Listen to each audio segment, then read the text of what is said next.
Bonjour le bel âme, je suis très heureux. Aujourd'hui dans cette vidéo, vous parlez de Isis. Alors c'est le nom grec d'Aset, ou Iset, la déesse protectrice et salvatrice de la mythologie égyptienne. Elle fait partie de la grande Énéade d'Iounou, Héliopolis. Isis semble avoir été aux temps anciens la personnification du trône. Son nom en hiéroglyphe, Iset, signifie le siège. Dans les inscriptions, elle est représentée sous les traits d'une femme coiffée d'un siège, qui ressemble à un escabeau à 3 marches. Plus tard, sa représentation change. On la voit comme une femme portant les cornes de la vache en serrant le disque solaire. Déesse Hathor, déesse mère. Il se peut qu'elle soit l'héritière d'une déesse mère préhistorique vénérée dans le delta, ou, d'après le mythe, elle éleva l'enfant Horus. On a aussi supposé sa parenté avec une démone mésopotamienne, la Lilith du mythe de Gilgamesh. À la fin de la V-dynastie, elle est mentionnée dans les textes des pyramides, où elle protège le roi défunt de la putréfaction.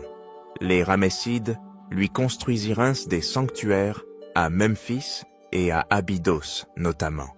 À l'époque gréco-romaine, elle devint la déesse universelle, invoquée tant en Égypte que dans tout le bassin méditerranéen et au-delà.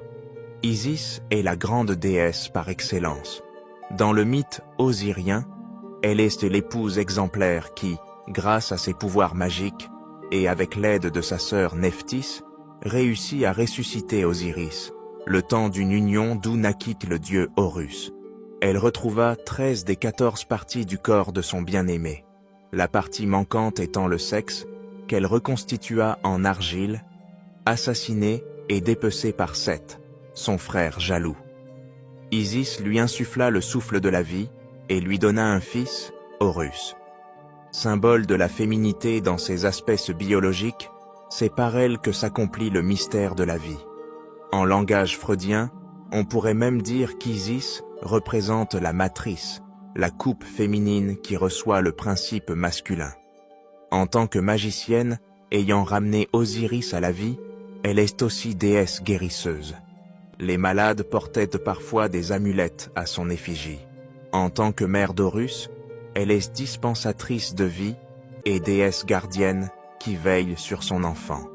Dans ce rôle, elle est souvent représentée en Isis lactant à l'époque romaine, portant l'enfant Horus dans ses bras et lui donnant le sein. La Vierge allaitant le Christ